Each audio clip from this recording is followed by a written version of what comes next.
Let's drop the green flag on this episode of the Talent Tank Podcast with your host, Wyatt Pemberton, bringing you the best, fastest, most knowledgeable personalities in Ultra 4 and off-road racing.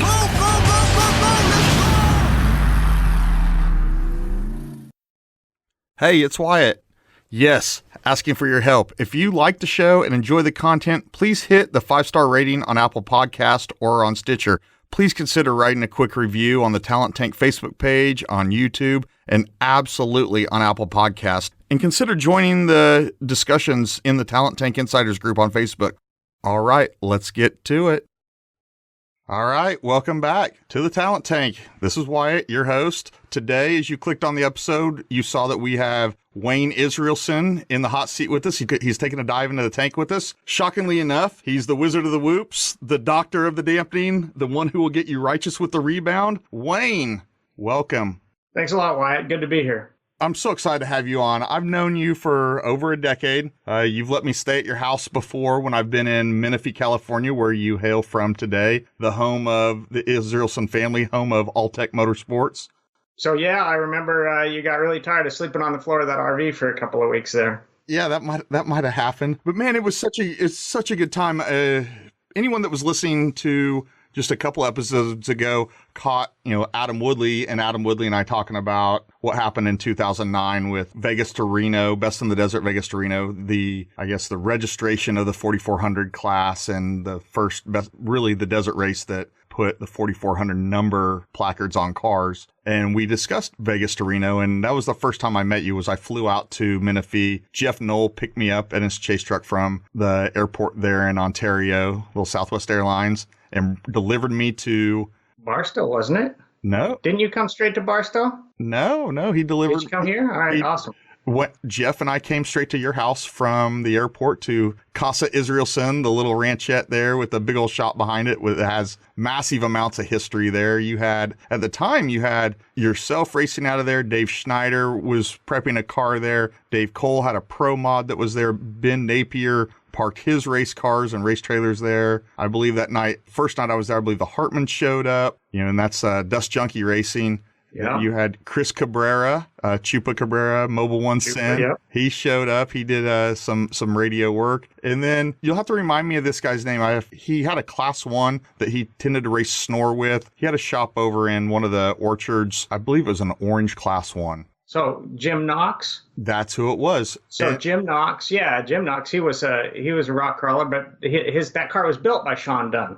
That's what it was. Sean Dunn built the car. Yeah. And Jim Knox stopped by your shop that night, and we ended up working out a deal to go borrow fuel jugs from him the next day to get Vegas to Reno kind of going for us. And then Shannon Welch was on a couple episodes before that, and she talked about her efforts for that year's Vegas to Reno. But it's kind of funny how all of those stories, at least things that happened in my life or my trajectory in off-road racing and 4As and relationships, a lot of them kind of center around that 08, 09 time period. And that's exactly when we met.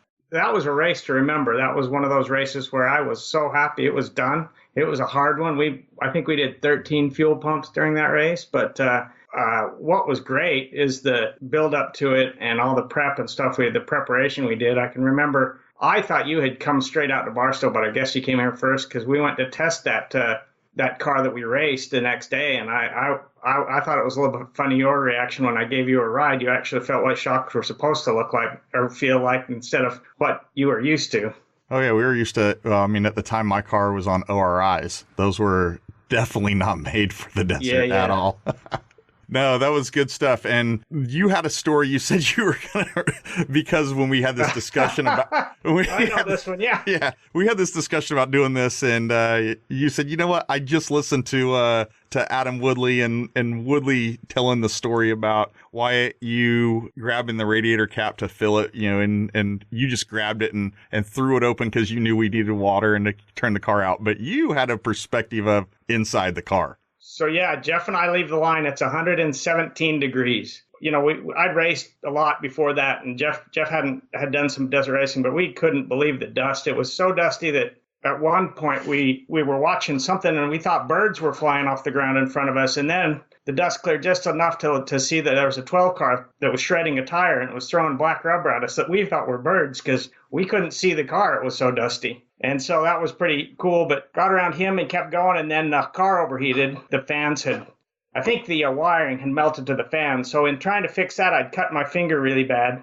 and we had no water, had basically pumped it all out. So we put every bit of water that we had to drink, and it was still 120, and then peed all we could in the radiator and got going again. And then we called in and we get going. And I can remember just as you opened that cap, I opened my helmet.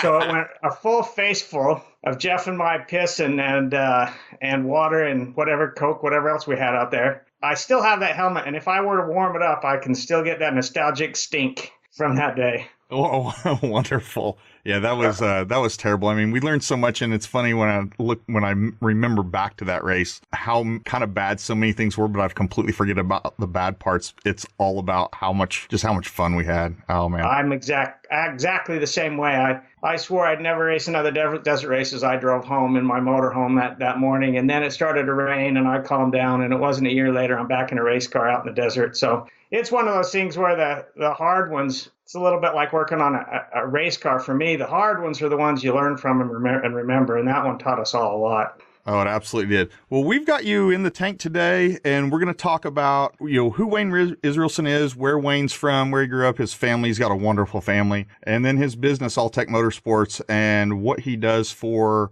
the shock world and making your ride roll smooth across the biggest, nastiest whoops that you can find anywhere, which will come into play here in February for a whole bunch of folks. Lots of fun.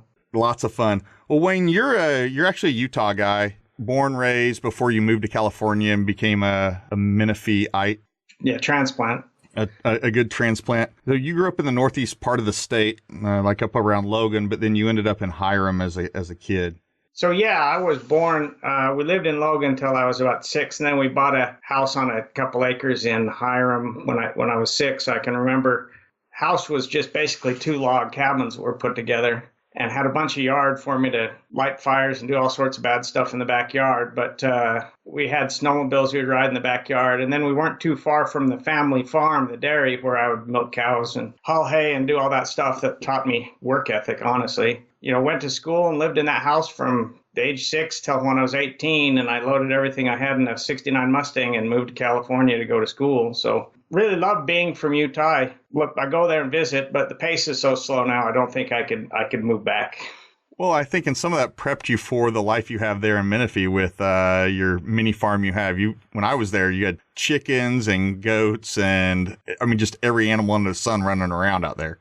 Well, not every, but I like to have more. I just don't have the room or the time for them. But yeah, we enjoy the chickens. We enjoy having the two goats, and then occasionally we'll get a turkey or another animal that we can raise, and then we aren't your normal pet owners. We actually have a farm. We raise them to eat them, and whether that's politically correct or not, I don't know, but that's what we do, and we enjoy it. Best turkey you'll ever have at Thanksgiving is one you raised.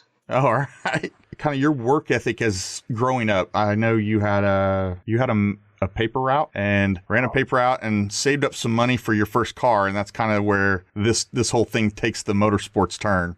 Yeah, so I did a lot of jobs. I had a paper route really early in life and saved money. And during the summer, we used to haul hay for the farmers, or milk, or do any of the farm chores you could to get a little bit extra money. So I was working. I was working from the time I remember. Anytime there was spare time, when I wasn't fishing or hunting, I was working, and ran across a car. I didn't have any idea what it was. I just loved it, and drove by it on the way to the farm several times, probably for 2 years, until I finally got the courage to go talk to the farmer. It turned out to be a 1957 210. The only thing I knew about it at the time was it had 55 chrome on it, but it was 57 with the 57 fins. And it turned out to be a 210 lake racer. Had a 283, but it had been in a fire. And so it was actually a piece of junk. I never did anything with it at 12, but I hauled it home with the tractor and took it apart pretty well. I never did get it back together, but that was my start into motorsports. And from there, it was all about street racing. That one led into a 64 Impala. That's how when I learned to work on a Power Glide. And then I think there was a 70 Chevelle, lots of Mustangs. Started with 69. That was my favorite. Had lots of Mustangs. 75 Chevy Monza. That one was fun. I put a 4-bolt main out of a truck in it with a big cam. And so basically think of not a Chevette, but a Chevy Vega with a V8 in it. That thing would move. But the Mustangs were kind of what I always loved. And then you get out of high school, you've got your Mustang, you load all the way up, and you head to California to go to school. And that didn't work out the way you had planned. Yeah. So a friend of mine, we always had liked boats and we're water skiing when the ice wasn't on the pond. So a friend of mine's dad offered us a deal that he'd help us open a boat shop, but we needed to get schooling, but we had no experience. And I was pretty persistent. I bugged Mercury till they just basically to get me to stop calling and writing them. They said, if you can go to this guy in Cerritos College, California, get him, go through his course, and if he gives you a recommendation, we'll put you in the Mercury Marine training program with no experience. And that was on a Wednesday, and we left Thursday because school started Monday. And so I went to my dad and I said, I need $874 and still don't know what to think of this, but it took him about 3 seconds to write that check and hand it to me. So he was either happy I finally decided someplace to go or happy to get rid of me. I don't know. I think it was probably the former, not the latter. But then how did that work out at Cerritos? So we went there and rented an apartment and started going, and the guy I went down with, whose father was going to do the thing with us, he got homesick and just left. He went back home. And I, being a farmer with morals, I had signed a year lease, so I decided I was going to stay and honor my lease of an apartment. And so I stayed and struggled and worked at Osco Drug and Pat's Cyclery in Norwalk, and eventually met a friend also from a town near me who was driving on the street, and I flagged him down, and I think I called his dad, and I found out he was living in Cerritos, and he was working for a painting contractor. And then I called him and we hooked up, and he told me to get me a job working $6 an hour, which was about $2 more than I was making at Osco Drug. So I went to work being a painter. And from there, I grew into be partners in that business and went 25 years in that business. We'll certainly talk about that, but you don't do painting anymore though, right? No, I at 25 years to the day, we split and I went out to do my own thing.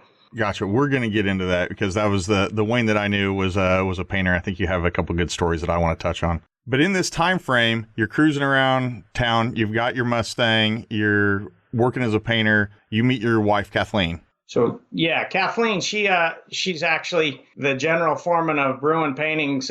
His name was Gene Williams, and Kathleen was his daughter. So Gene liked me because I had a head on my shoulders, I think, and I could actually work as hard as most or harder than most. And, painting was easy compared to bucking bales all day long. He kept having me in for coffee, and I just wanted to go home. And she didn't like me very much, and I didn't think much of her because I was driving there, and it's either an old Datsun pickup, I don't remember, or a 1975 Ford Pinto.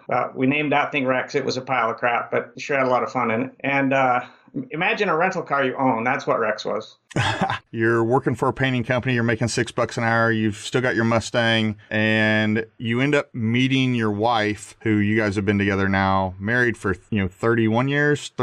Married for 31 years. So that puts you guys back in the mid 80s. Yeah, 89 we got married. So it's 30 years, I guess. And she is the daughter of the. So the general foreman for the painting company I was working for, he liked me and he invited me into, I guess he was actually trying to introduce us, but we didn't like each other for a while until I did show up to go line dancing or country dancing, whatever it was that they were doing. They invited me I want to say it was Christmas Eve, and they invited me to go country dancing with them. And I came from a small town. I knew how to do that. So I went just to do something rather than be homesick on Christmas Eve. And when I did, I drove up in this shiny midnight blue Mustang with the 390 and straight pipes. And then she started to pay attention to me. And after that, we started going out, and I think I took her to her high school prom that year, and it was shortly thereafter we got married. Probably too young, but sure has been a good run, so I guess it wasn't too young.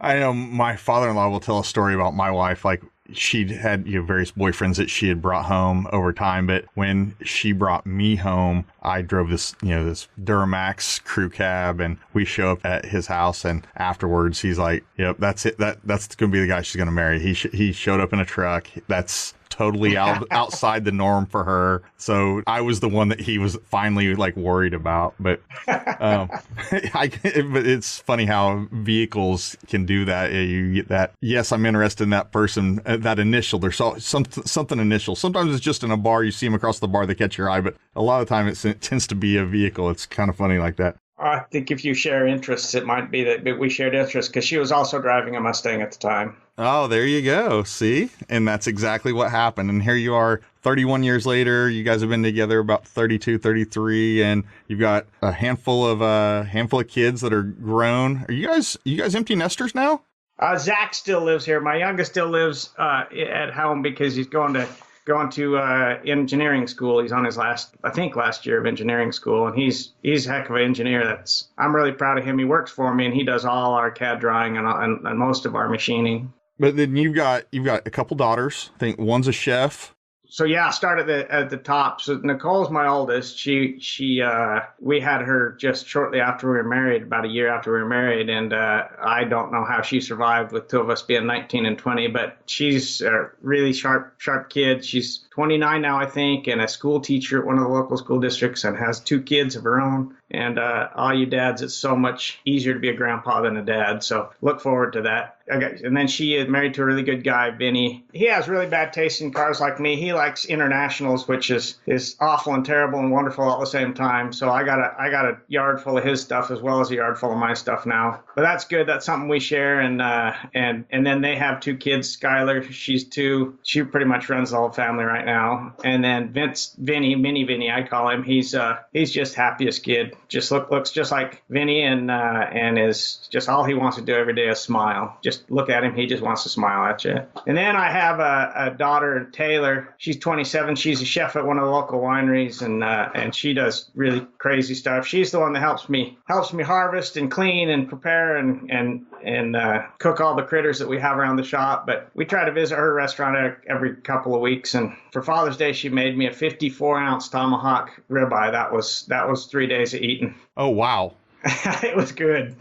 Like the old 96er. Yeah, exactly. And then Zach, he still lives at home. He's 24. Yeah, he's 24, and he'll graduate with his engineering degree soon. And yeah, I'm really proud of him. There's not many rooms he's in. He's not the smartest one. And so that makes you're a grandfather of 2? Yes. And then a father of 3. But yes. Funny enough, there is a lot of people in the off-road community that refer to you as dad. Yeah. And I'm one of those people. I refer to you as dad. And when I have conversations with with my other siblings about dad, it's funny, but I really don't have any idea how you got the nickname dad. But when we were hanging out, it was always you were referred to as dad. So I've kind of always wondered. That's a funny story. So that moniker kind of stuck with me from high school. I was a high school wrestler, and we used to go on wrestling tournaments and stay in a hotel. And I always used to get pissed and not let the other guys that were in the hotel room, pull the curtains off the wall and throw stuff. And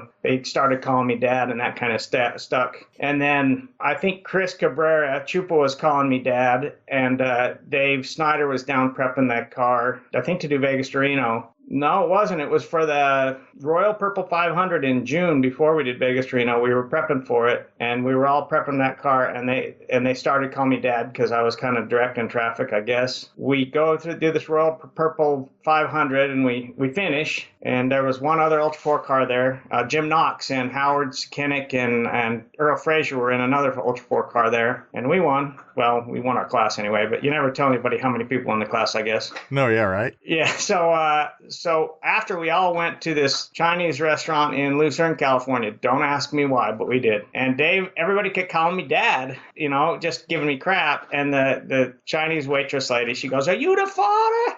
And it was funny. And ever since then, I've been dad.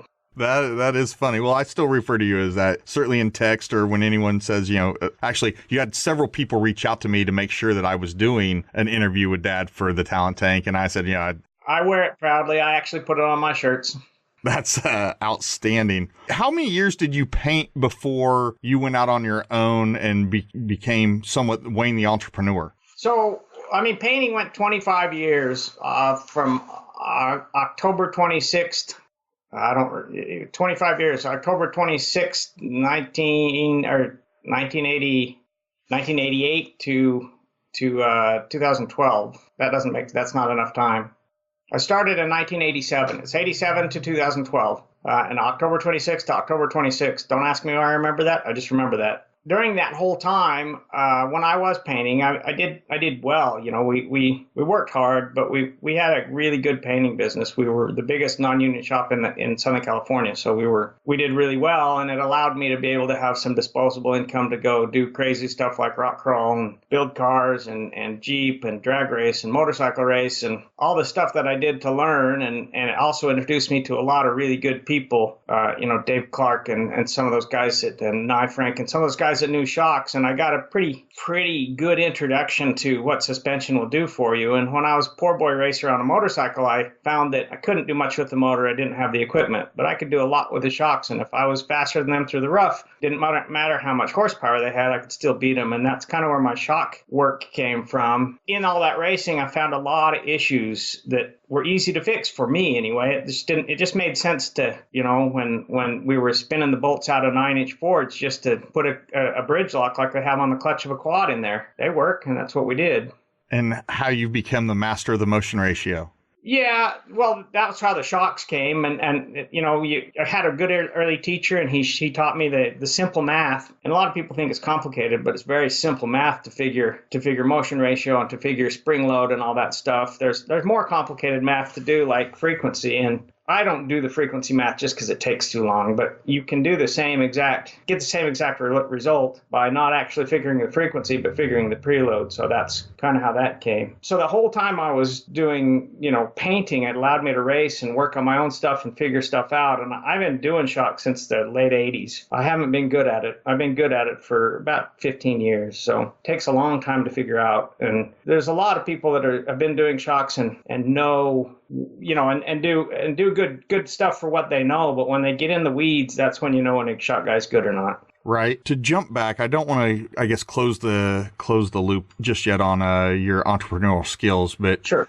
When we were talking about you painting, you did a lot of commercial work. I remember riding with you. I think we were rolling through like Norco, and you're pointing out strip centers. Every building. Yeah, strip centers. That's right. Every building. Like we did that. We did that last year. This one, you know, you see these buildings are like brand new tilt walls, and you're like, yeah, those are my crews over there right there. And this. Yeah. It was pretty cool from my perspective, you know, being able to roll around with you, and you kind of had a very good feel for your area and everything going on around you. But one thing that happened around that time frame, you had just landed a job to paint the Rose Bowl. And being a Kansas guy, Texas guy, I didn't know much about Southern California, but I definitely know college football and the Bowl Series and the Rose Bowl. Everyone, you know, I mean, they broadcast the Rose Bowl parade, you know, nationwide. So when you told me you're painting the Rose Bowl, I mean, it just floored me. Yeah, that's just one of those things where it was nothing special from my end until you got there. So from my end, I went to the job site. We did it differently toward the time I was leaving. There was a lot of electronic stuff. But when I actually landed that one, it was probably one of the last paper jobs I actually landed, where I went to the building or the contractor and started looking at plans, and I told him, this is too complicated. I need these plans. I need to spend 2 days looking at this, because it was the scoreboard that you see every day. That was the most difficult part. And then if you've ever been to the Rose Bowl, if you get into the guts of the Rose Bowl, you swear the thing's going to fall down around you. It's just old looking. So they want to keep that, and they don't want you to paint the whole thing. So the things they want you to paint were difficult. So when I went to bid the job, I didn't think much of it. And then it took me a long time to bid it. And then when I landed it and actually went on the job walk, then the gravity of the whole thing hit me is the entire world sees this thing about 24 times a year. We got to be right. And we started 3 or 4 weeks late, and we're racing. Well, I think we were actually racing the college season to get it done. So it was an exciting job when I did it, for sure. I think it's awesome. But so, okay, we can jump into motorsports. We'll get there. We'll absolutely get into get back into this. Sorry, I had to close it out for me. I always find it very interesting where guys came from and what they did. As I've said numerous times, just put food on the table. And your painting gig and your painting company always just kind of it interested me. Managing the amount of resources you needed to manage to pull off something like painting the Rose Bowl is of a very large magnitude, and it's pretty awesome anyway. Yeah, I think I had 175 guys under my control at one point. That's not an insignificant number, man. Wayne's job creation. It was a lot of babysitting. I just used to tell people I'm just an adult babysitter. No, that's what it is. That's project manager's job, foreman. Absolutely. Yeah, for sure. Keep everybody working. Yeah. Well, we touched on a little bit of your shock knowledge and where you've gone with shocks and effectively what ended up being the foundation for what is All-Tech today. And then we talked about you drag racing and into racing and your progression kind of in that from car to car to car to end up at the Monza when you had a Mustang, when you bought this 57 Chevy. You ended up in Southern California. You ended up racing motorcycles. I think you did some mountain bike stuff in there as well, as you mentioned. But then you discovered the desert. So yeah, the mountain bike was early. I mean, mountain biking was coming on big, and I lived in La Habra, which is right near Chino, and I could actually, I think every Wednesday night I could go to Yorba Linda Cycles and meet up with Gary Fisher and actually ride with him and Tinker Yares and some of those cool guys that are legends now. Obviously, I rode with them until we hit the trails, and then I caught up later because I never had time to train like they did. But we had a lot of fun. My first foray into suspension was actually, I took an old Rigid and cut it apart and put pivots on it and tried to make a shock work on it. And I made it work, but it was one of those learning things where you never had the time to delve in. But after that, my brother-in-law takes me to the desert and gives me a borrowed YZ 250, the old monoshock one, yellow I think it was. I nearly killed myself. I turn around and my wife is sitting on the back of our Jeep just laughing her head off. And so I'm like, well, before I go back and face that, I think I'll learn how to ride this thing. So I just took off into the desert trying to figure out how not to die on a motorcycle until I kind of figured it out enough that I could ride it. And that, by the time I got back and she was still laughing at the Flying W, by the time I got back, I was really hooked on motorcycles. And so I raced motorcycles and did a bunch of District 37 and even a little bit of track racing. But I just never had I always had to get up and go to work in the morning. I never had that no fear thing that a lot of motorcyclists, that are track racers, have to have a lot of courage. And I just always had to get up in the morning. Did you have a mullet at that point in life? So I had a mullet through high school. It was a good mullet, too. It was like full-on winger mullet. But oh, I've seen pictures. It's haven't quite seen amazing. Well, no. When my wife and I were dating, one Christmas I cut it off the day before Christmas, and I showed up, and she looked at me and said, "Grow your hair back. You look 12." And that mullet that you see that I posted recently is actually the what had gone from that. It was mullet generation number 2, but we're talking ponytail or braid or actually I could reach and grab my hair without putting my head back. I know it was feathered. It was Joe Dirt from Utah. Amazing, gloriously amazing. It was beautiful, I got to tell you. And all your friends that know you are literally thinking about you right now, listening to this, trying to visualize you with a mullet, and they cannot do it. I got pictures. I've got pictures somewhere. I just don't want to scare everybody. And if you say the picture that I saw was not the magnitude 10 mullet, then I don't know how you make that one better, because the one I saw, I was like, oh my gosh, look at that Mississippi mud flap. That thing is gorgeous. I'll just tell you, you add about 4 years of growth to the back and leave the front exactly the same. There you go. Way past Billy Ray Cyrus. He had nothing on you. Oh, no. Yeah, his was good. My hair wasn't that full. My hair is more stringy than his, but his was good. But it was longer than his for sure. Right? No, I love it. No, so you were introduced to the desert, introduced to dirt biking. You get totally hooked on it. You start figuring out you start racing. You start figuring out how to make yourself faster. And that kind of opened up the doors for so many things to where you're at today. So yeah, that motorcycle was what taught me that, 125 can beat a 250 if you can hold it pinned through the corner and all the way across those bumps while the guy with, too much power is try not to die. You're walking away from him. Obviously, the faster guys can handle that, but I just found that I was faster than a lot of people if I could make my bike work. And so I found that I could take suspension didn't scare me. I had some good teachers and I took stuff apart and put it back together and screwed it up enough times till I knew what not to do on motorcycles. And then motorcycle injuries started to happen too frequently, and we changed to a sandrail, and sandrail came with crappy shocks, so I started to look for stuff that I could rebuild and put on there, and that led to a 16 car, and from there it just led to there's just I can't even remember all the cars that I've been involved with, built and raced in the desert before I started rock crawling. And what year did you start rock crawling? Because that opens up the modern day era of where we're at. So the rock crawling story is kind of funny. Business was going really well at painting shop. We were making good money, and we were really busy the desert racing is all you guys that are doing Ultra 4 and desert racing and prepping cars for most of your year to race 5 times just takes so much time. And I didn't have any. I was, with 100 or 50 to 100 guys under my control at any one time, I was, working an 18-hour day was a pretty simple day for me. So had to get something that was that we could relax, and family time's really important for us. So I tried really hard to keep concentrated on the family, and we bought this motorhome, the one you slept in, and that was 2003. And then I was looking for something to tow behind it and found a Samurai. Paid too much for a Samurai down in San Marcos or Oceanside. And I brought that home and I made a tow bar for it, and we decided, let's go somewhere. So we went out to Calico Ghost Town. And me and the kids just jokingly told Kathleen, we're going to go exploring, because I think she had some homework to do. She was in school at the time. And we said, we're going to go exploring. If you don't see us by dark, call the search and rescue. Jokingly, not thinking anything. And like the brilliant guy I am, I dropped into Odessa Canyon in a stock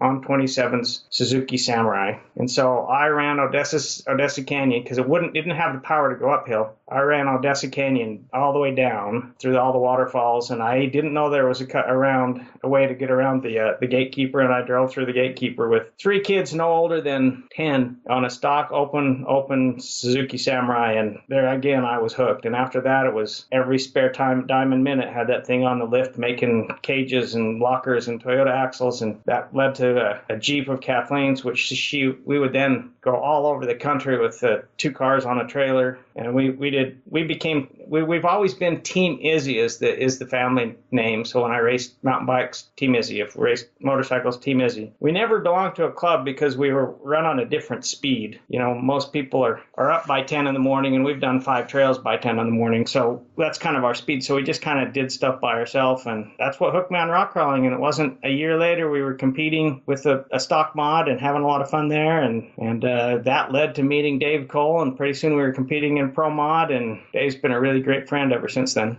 Oh, absolutely. And then Jeff Knoll was a resident of Menifee. He grew up in Menifee, and his little ranchette was, how many miles from you? Is it 5 miles? Less? Not even 5. He's probably 3 miles from me, and I didn't know Jeff well. I know of Jeff, and I knew kind of there was a guy somewhere. And one day I was headed to a job site, and I saw a sign that said, it was on a Saturday morning. I was headed to a job site, and I saw a sign that said, rock crawl. I don't remember what he called his organization, and a sign that was pointing that direction. So I went down and I saw that, and I said, hey, that's pretty cool. And I obviously didn't make it to the job and stayed and watched, but I never met Jeff. And then it was a few years later, I was asking for somebody that might have a Dana 60 I could measure an axle, because I had to was building one and I needed to cut some stuff on the lathe. And he said he had one I could come measure, and that's when I met Jeff, and that was right about the same time I met Dave. And then Jeff was a really good friend, and we did a lot of stuff together. We did chalk work on his buggy and exchanged ideas, and he was also in construction, so he and I kind of had the same schedule.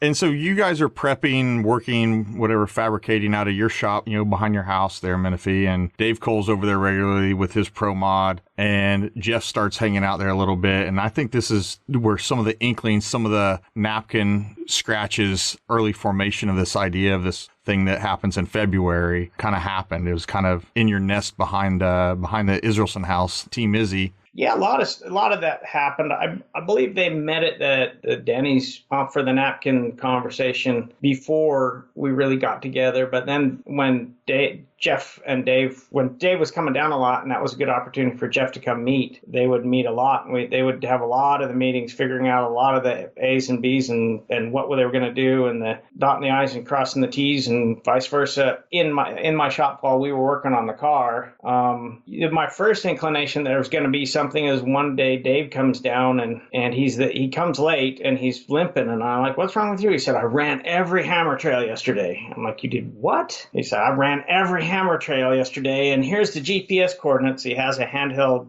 hiker's Garmin that has this list of stuff. And I'm like, what is that for? And he kind of explained to me what this get-together thing they were going to have in a little while was. And I'm like, you're crazy. Nobody's going to run 10 hammer trails in a day. And he said, I just did it. I'm like, okay, we'll see. You got to be crazy to do that, but you will see. And then not much more of it.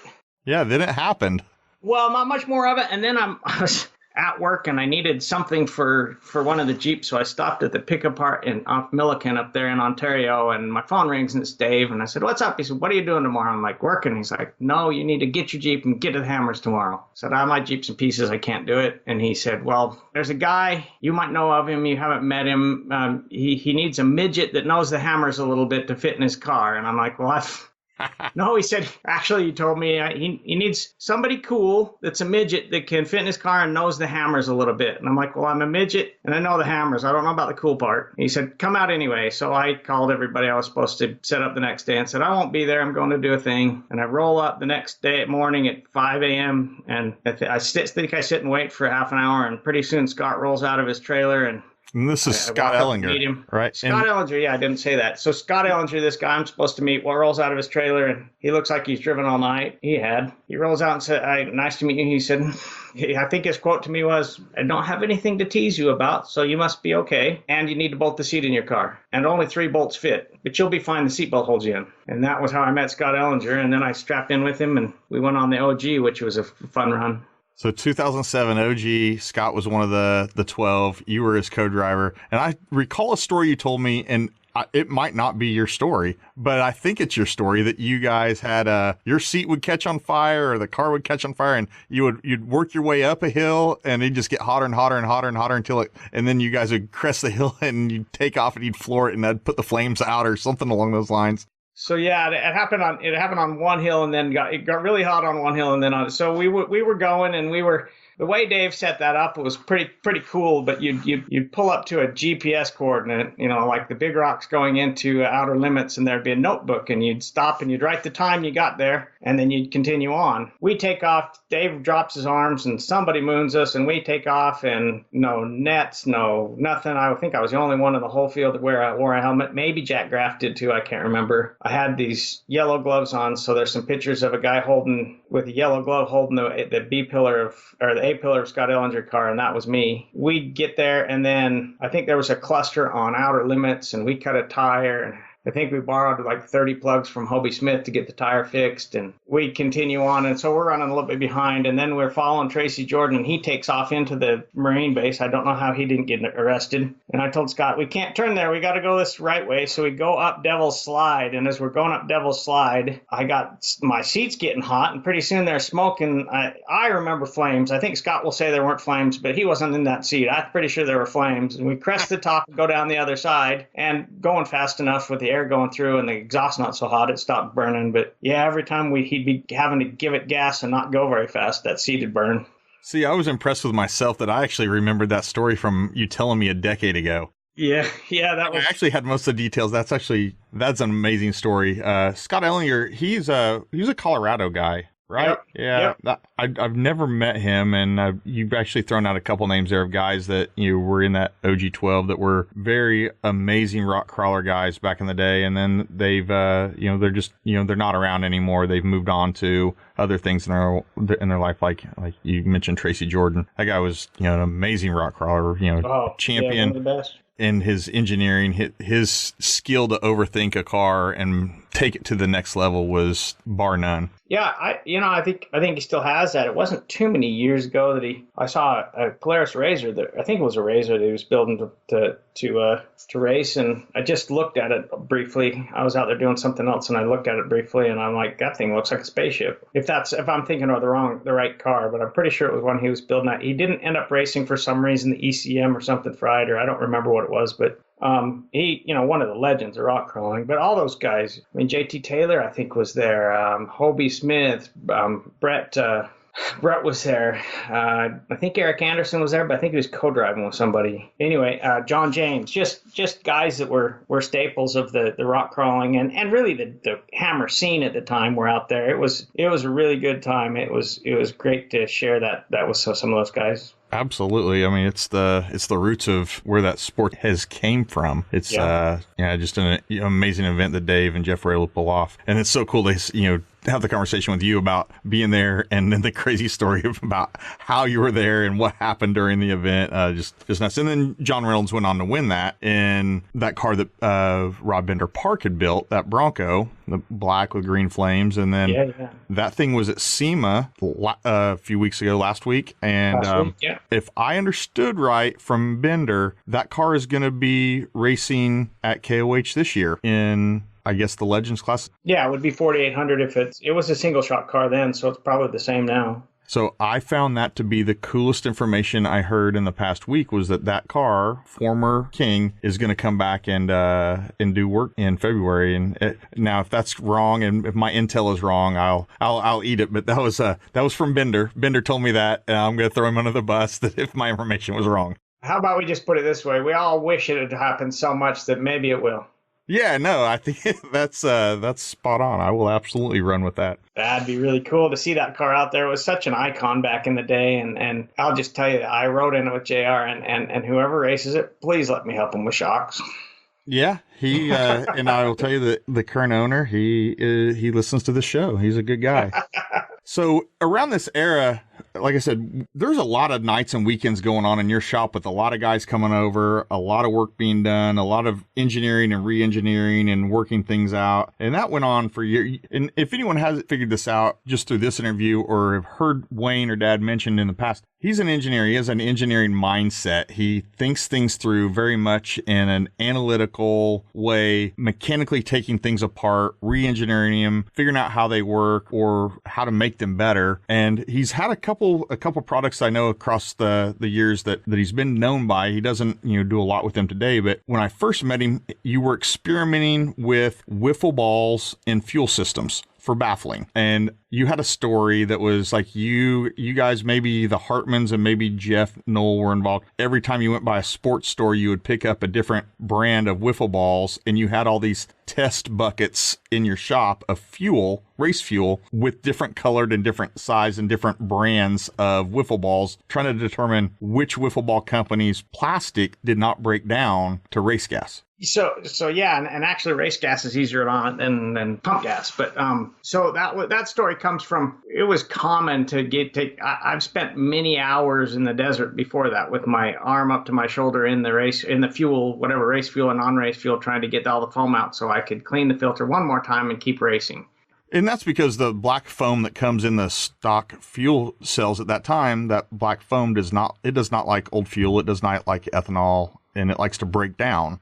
So all the foam that you get will break down just by motion, but the black foam is probably the worst. The yellow foam probably gives you 5 years and then it breaks down. It's not a great way to baffle a tank. I have not to this day found anybody that can give me any flame front propagation information. Truly, they say it's out there, but you won't be able to find it. There's lots of flame front propagation data done by the military over octagon and spherical perforated baffles and lots of other stuff. And so it all comes from old school desert racers, and we were just copying old school desert racers. But what happened was, as manufacturing started to happen in China, they started to use peat and PVC and ABS and styrene for wiffle balls because that's what they had, and there was no real spec. High density polyethylene will hold up, but nothing else will. And at one point we were doing all these tests and found that there was one particular red and blue, and Sean Dunn and the guys at FOJB actually helped us find these Target brand wiffle balls. They were blue and red. They were red, white, and blue, but the white ones didn't hold up. You had to just use the blue and the red ones, and we would buy every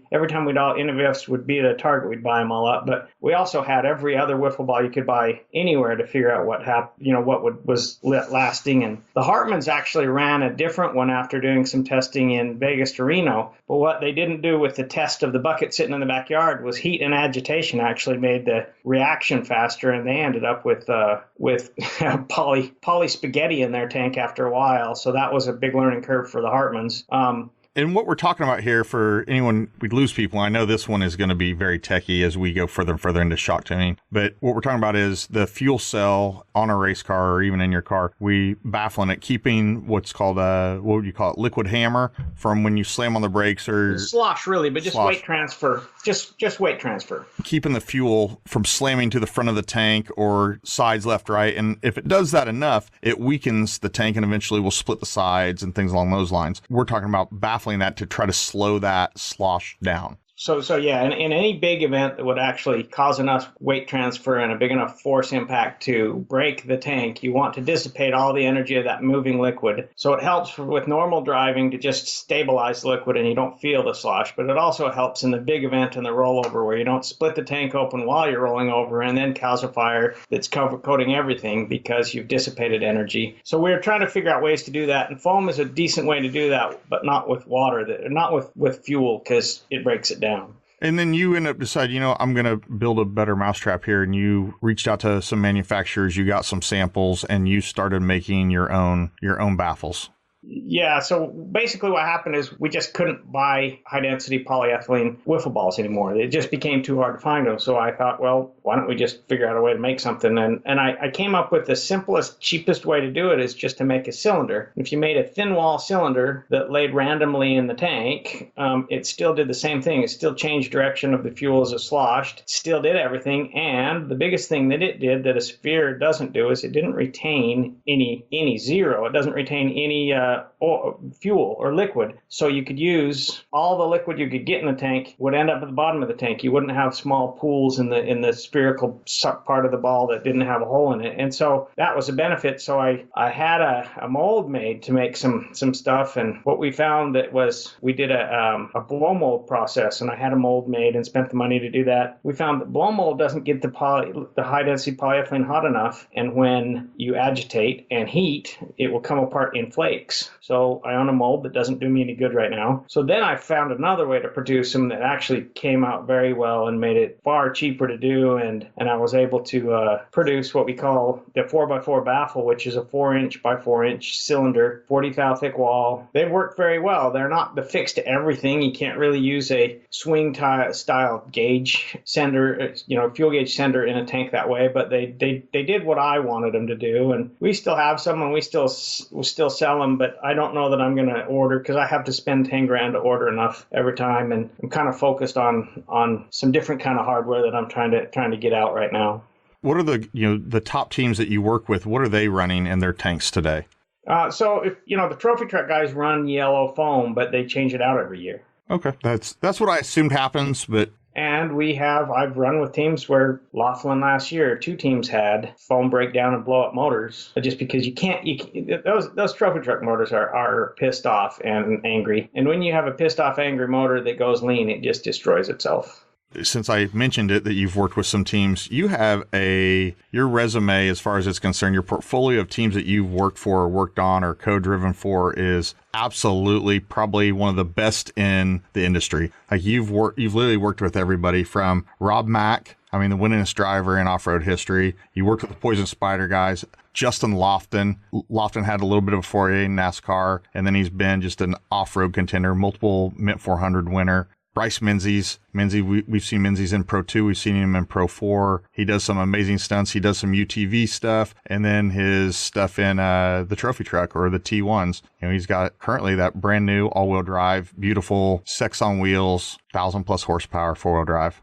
Yeah, it's a work of art for sure. Camberg, Ben Napier Racing. You got Fox. Everything you did at Fox. I worked there for a minute or two, didn't I? Yeah, we're going to talk about that. Yeah, Cam Steele and all the Desert Assassins, which is a cool story. You and I were setting plans to tune my car for an event. I don't remember exactly which event, but we were trying to get flanged up. And you gave me a call like, okay, we need to nail down this day because I've got Cam Steele trying to figure out what day he can, tune his trophy truck. I want to say it was for one of the Baja races. I'm going to guess it was probably the 1,000. I said, this is the day I'm getting in from Texas. I'm towing my car all the way from Texas. And you're like, okay, well, I'll just tell Cam he's the next day. And I'm like, oh, whoa.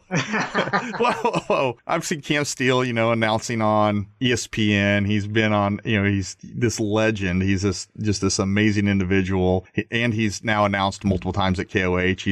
He's just into everything. He might be a rock donkey before long too. No, I think he almost is. And he's going to race KOH this year with Cody Wagner's car, IFS, IRS. Does that car have a name? Pure Sex?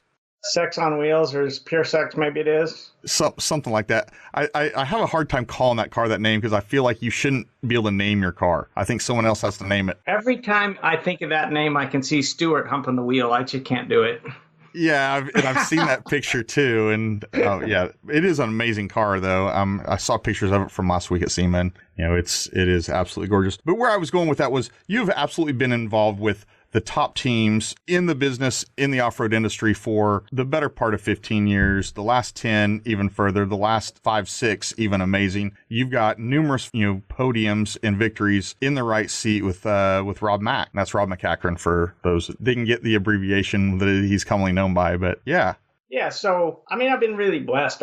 When you and I met, it was the crash of 2008, and my business took a bit of a hit, and I'm surprised I had any friends left from there because I was pretty cranky during that whole time. But even ever since then, I had to kind of step away from racing just because the money wasn't as good as it used to be, and I was trying to kind of save the business and make sure that everything was good. And I was really blessed to have some really good people to come and just say, hey, look, we could use your help, or even pay me a little money to come do some of that stuff. And it allowed me to continue to keep learning what I love, and that's just racing. Anything with 4 wheels, 2 wheels, anything with wheels and an internal combustion engine, I'm going to be trying to beat you in it. And it just allowed me to continue to do that. And I think I've learned a great deal over the last little while from being able to experience not just different genres, because I have a lot of that, but different people. It's crazy how people finish 2 seconds off of each other, and they're so different in their driving style.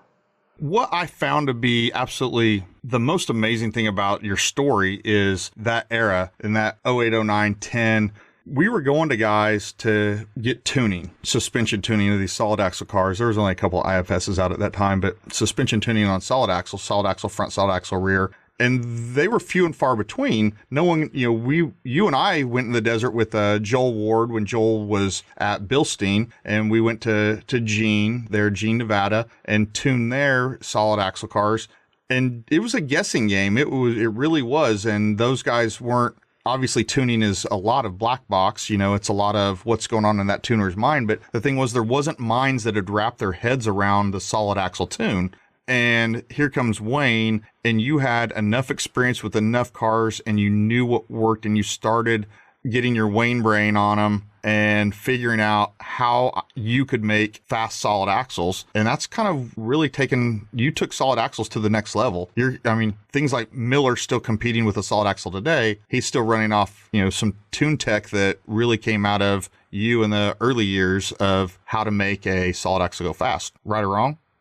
I don't want to take all the credit. I certainly figured out how to make my car go fast on a mistake. This is a good story. So it was windy, and we were trying to do one more tune, and we were just changing one shim because we hadn't been able to make progress all day long. And we put the shocks together quickly in the wind and went out, and it was night and day different. It was like, what just happened? Couldn't wrap my head around it, so I took them back. I took them apart, I think in the motorhome, at the behest of my wife, and I had put a piston upside down. And so my big rebound stack that was trying to control all that mass was actually on the compression side. And that little tiny compression stack that I was trying to use, thinking we had no spring rate, so we didn't need much compression, was on the compression side. And that was just in one shock, but the car went from undrivable in the bumps to, I think we might have something here. I went to walk around that little mountain there. I just left the lake bed and I went for a walk in the wind, just trying to figure out what happened. And I got about halfway around what we call King Mountain now, where they put the King signs up. And I'm like, holy crap, it's not mass, it's inertia. We're fighting inertia. We're not fighting mass. We're fighting mass, yes, but moving mass has inertia. So we're fighting inertia. We don't need more rebound to control that mass. We need less. And so I went back and I did one more revalve where I just flipped everything. I think the text I sent to Chupa was, holy shims, Batman. And I just put a shitload of shims. I should put a whole bunch of shims on the compression side, and I lightened up the rebound stack, and all of a sudden we had a race car. And I always remember that day because it was one of those learn from a mistake kind of thing. I made a mistake, something happened, and then I was able to kind of slow down and process it and figure out, holy crap. And then that was in 09, and then I did a bunch of work, and I revamped my car and put bypasses on the back and did a lot of work to it in 10, and I didn't refine it, but I got a direction, you know what I mean? If tuning is often just like prospecting. You're out there with your pen, and you're looking, you start to find a nugget here and there, and that tells you go that way. And that's kind of what I'd done in 10, and then I worked on Ben's car and got to work with Uribe a little bit in 11, and we kind of were on the same path, Uribe and I, and when I say same path, he was kind of figuring the same thing out, and had taken it kind of a different direction, and we were kind of, I think the two of us, and neither one of us are ever going to admit this, I think the two of us fed off each other and kind of learned from what we were saying when I was working on Ben's car and Randy's car a little bit. And then I branched off and didn't do a lot of tuning with other tuners for a while there when I worked on Rick Mooneyham's car and Eric Miller's car. And that was about the time when, I kind of figured out that, we knew what to do with desert cars. We didn't know what to do with a solid axle car. And then we kind of figured out something not anybody or not very many people knew. And that was when I started to actually see if I could service people. And I was still, painting at the time, but just trying to service people with tuning as well as the other things we were building at Alltech. And Alltech was just a night and weekend thing at that time. Yeah, you were making fuel pump systems and the notorious Izzy locks for the 9-inch to keep ring gears from falling off of the carriers. A bunch of innovative projects. I know I came to you for when I was building my car. I guess this is probably 14 or so. I came to you. I think every product that was on the Izzy shelf found its way into that car. It was awesome. Those were things that I never had to worry about. Yeah, and then we got with you for tuning as well. And I remember getting a text message. I wasn't even there for it. I get a text message from, it might have been from you, but if it wasn't from you, it was from Easy Rick Mooneyham. And you guys were in the Hammers. And the message I got was, this is the fastest car I've ever had out here. And I'm here in Texas going fist pumping the sky like, yes, she works. I think that was, so we were out there on the MDR course, and we'd struggled with your car a little bit, honestly, and we did a spring change, and it was one that Rick said, look, we just need to go more spring, and I said, okay, and I did the math, and I'm like, that was a good learning experience too, because, it was one of those ones where you learn slowly, but you learn, hey, if the car asks for it, give it to it. Just because it doesn't agree with the math, the car's asking for more spring. We could tell it was asking for more spring in hindsight. We could see all the evidence was there. And finally, he just convinced me and said, it just needs more spring. You even said it needs more spring. And I'm like, okay, let's do it. And we put what the math would say is way too much spring on it. And that car just came to life. It was pretty crazy. Now, there was a day where I flew into Vegas. I grabbed the rental car. I drive down to Lake Havasu City to Trick Toy Fab, Easy Rick's shop there in Lake Havasu. And we're going over things. And the thing was, man, we need these springs for the car. This is before you saw it. And the springs we had were just wrong. On paper, it looked like it was going to be right, but they were wrong. And he's like, well, what do you want to do? I was like, well, I got to head to Corona.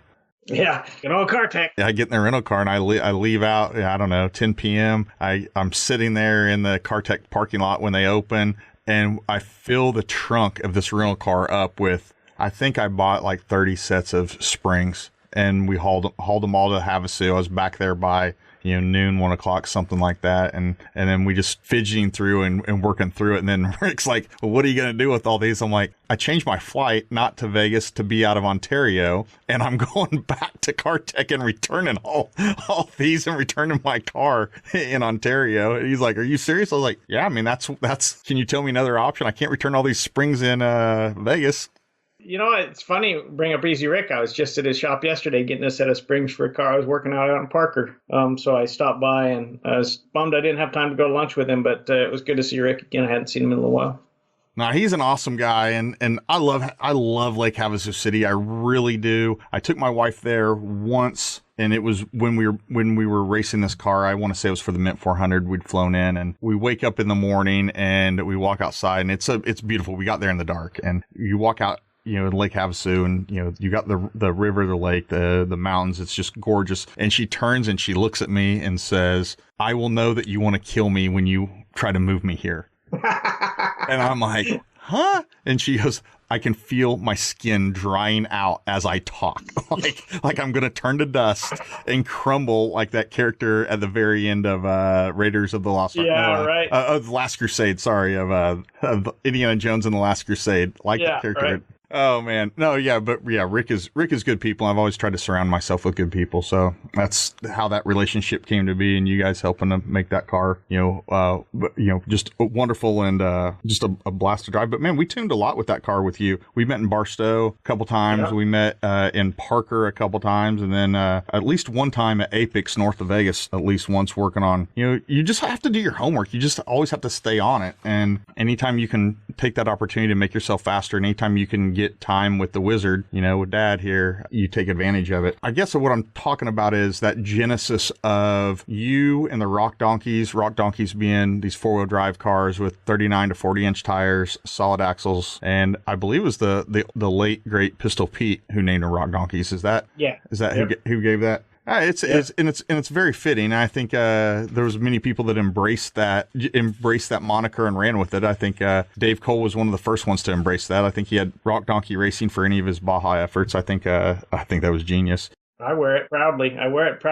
Along with Redneck. I wear both of those monikers proudly. So you've helped a lot of teams go fast. I mean, a lot. And we've named them. One of the main things I wanted to have you on today was to dig into your brain on that technical side and what it has truly taken to make trucks and cars, elevate their game. We saw, in Baja, the vehicles have been racing for 50, 60 years, and where their technology has come. Well, Ultra 4 is only, let's call it, barely over 10 years old of kind of modern era. And you've been a big significant part of bringing that shock tech, and the shock tech is where it's at. If it doesn't matter if you have 400, 500, 600, 700, 1,000 horsepower that we're seeing out there today, if you can't dampen that 40-inch tire going up and down at 130 when you're on the fast, or crawl up and down a rock face at 3 miles an hour, you can't get through the course. So I want to dig into your brain on that. Where do you start? So it's been it's just an ever-changing evolution. I get guys tell me, I read a thing that you did back in 2004 where this is what you wanted. And I'm like, yeah, but we've learned since then. So, it basically comes down to a pretty simple set of concepts that you just need to kind of stay true to. That what I discovered, or what I've discovered years ago when I was doing motorcycles, is it's just management of energy. All you're trying to do is manage energy. And then once you understand you're just managing energy, and every event is what X energy, whatever BTUs you do, and then you can convert those many BTUs in the shock from kinetic to heat, you can manage the suspension. And from there, you just have to go through a relatively simple process. It takes time. That's the big thing. But it's a simple process of, if I do this, what happens? And if it tells me to go left, I go left. And then I do another thing. And if it tells me to go right from there, I go right. Because really, when you're tuning a car that you don't have any data on it, it's a little different when we work with OEs, because they give us a relatively detailed data string that they've spent millions of dollars to compile. But in racing, nobody spends that money. Nobody knows the data other than our experience. So you're trying to find the center of a circle, and how you generally find the center of a circle is draw lines, through the edges, and then that gives you the center. We don't know where the edges of the circle is, so we need to find the center of the circle by searching around. And that's why I usually call the first couple visits of a car prospecting. I'm learning how to talk to the driver, because I can't watch and ride at the same time. I won't necessarily ride with every driver. No offense to anybody that I haven't ridden with, but I've been flipped and crashed enough. I don't need to do that anymore. So I have to be careful with who I ride with. And so you only have a given set of inputs. And so the first thing you have to learn to do is talk to the driver. Chicky Barton, love him to death, but he would come in and say, it's all jankety, Wayne. Well, to me, after I learned what that jankety means, Chicky can say that to me because I know what it is. But the first time I heard it, it was pretty funny. So I got off topic a little bit there, but you go through this process. That's actually spot on topic. So you go through this process where you learn what the driver's trying to tell you. You learn where the car's leading you. You go as far as you can with the given amount of daylight or time that you have. You devise a plan for where we want to go next, and that could mean anything. And then from there, you make a plan, and it's a little bit like your house cleaner. She's going to come back next week and charge you again the same amount. But I hate to do that, but there's just no way that I've discovered that I can give you I can give you the whole package in a day. The way we say it is 20% of the time gets you 80% of the performance, and then the next 80% of the time gives you the last 20% of the performance. And you look at guys like Rob or Bryce or Justin, you think that Justin's truck looks great, and every time I see it, I want to do something else to it because I can see something I don't like. But but they tune. I was out with Justin last week. You go out, and Rob will tune before the 1,000 again. Maybe he won't tune, but he'll bump it and he'll do an adjustment. And I made some stuff for some of those guys that is adjustable from in the cab, so they're adjusting as as they go. But that's the mindset is if you think you're going to get it all done in one day, then you're going to have to be satisfied with about an 80% car. An 80% car is going to be a lot of fun. You're going to get finishes and have cool stories. Race that if that's what you're capable of. If you want to be 100%, every time you go out in that car, you got to make a change and see what it does and see if it's better and see if it's worse. And it's not just suspension. You know, a lot of guys set their toe in at 1/8 inch in and think that's all, and they never touch it again. But the good guys will have run every toe in possible and figure out what's the best. And that goes to every system in the entire car. So, you know, back to suspension it's a pretty simple thing, and it just takes time to go through the process. But the biggest thing you have to do before you get out to the desert is you at least have to have a baseline on springs. And the springs are very important to have a baseline on, is because they're probably the hardest thing to change in and change out and mess with while you're in the desert. And so over the years, and different cars have different frequencies that they like, and over the years we've just kind of developed a way to get the car ballpark and without having to calculate, you know, natural undamped frequency, which is, there's calculators all that out there and all that stuff, but I've never found one that hits the mark. And I can do the math, but I don't want to because it takes me too long. So basically, you just got to find the right spring combination that gives you about between 1 and 2 inches of preload in the front and between 2 and 3 inches of preload in the rear, and get you the ride height you desire. And then ride height is another thing. If you want to have a car that rides good, you can't have 2 inches of up travel. You've got to give the shop room to work. And you can do things that will help and do that. And there's Band-Aids for everything that we found. But you can't have your cake and eat it too unless you're willing to give a little here or give a little there, if that makes any sense. Have you gotten to the point where guys have come to you pre-build for specs of, you know, eye to eye? Well, I mean, yes, I get people continuously that one of my other services we do at Alltech is I will visit your shop and do the spec and do, you know, calculate your motion ratio or review your CAD drawings. And you know, I do that for some of the teams that are mentioned there. And I don't really want to tell everybody who I work for, because I just work for whoever is on the phone with me at the time, honestly. But there's people that have new ideas that will call me and say, what if we did X, Y, Z? And then we can go through the pluses and minuses. You know, we want the car to be really progressive, you know, and especially the rear suspension, or we want to do independent rear suspension, which is great, you know, but we want to do it like this. And then you can go through and just run the numbers, and there's a lot of numbers out there that are there that people think they know, but I don't know how to say it other than a number that works in one parameter doesn't work in one configuration, doesn't work in another configuration. So it's taken a lot of years of me of watching that stuff to figure. A lot of the 4-link calculator we always used to use in Pirate was pretty good because we all had the same basic rear geometry, the same. I mean, it was different, but it was basically a 4-link or a 3-link, and we used it. Now there's a lot of twin traction beam with 4-link and parallel 4-link and single triangulated and wishbone stuff, and some numbers match and work the same, and then you get into independent rear suspension like Razors and Can-Ams, and that sends, you know, the forces go different directions. And I don't know what I'm trying to say there other than I get a lot of people that do ask me to consult with them, and we have to spend a lot of time just figuring out load paths and that kind of stuff to make the suspension work right, but we've been pretty successful on most of them. No, I think it's cool that you brought up, you know, the 4-link calculator. You know, Dan Barcroft, I met him with you at Vegas to Reno that year. He bandaged my finger. He's quite a guy. I hope he listens to this show. I haven't talked to him in, you know, quite a few years. I haven't seen him forever as well. Yeah, he lives on in legacy. I think we might be Facebook friends. I should probably send him a link and be like, you know what? I've talked about you quite a bit here lately, and I haven't seen. I should give you some credit. But no, I find that the consulting side very interesting in the fact that it costs a lot of money to put together a car and to build a car and just to pull it out of the shop for the first time and then to show up and go tune it. And it just seems to me it would behoove a lot of people to do the consulting up front.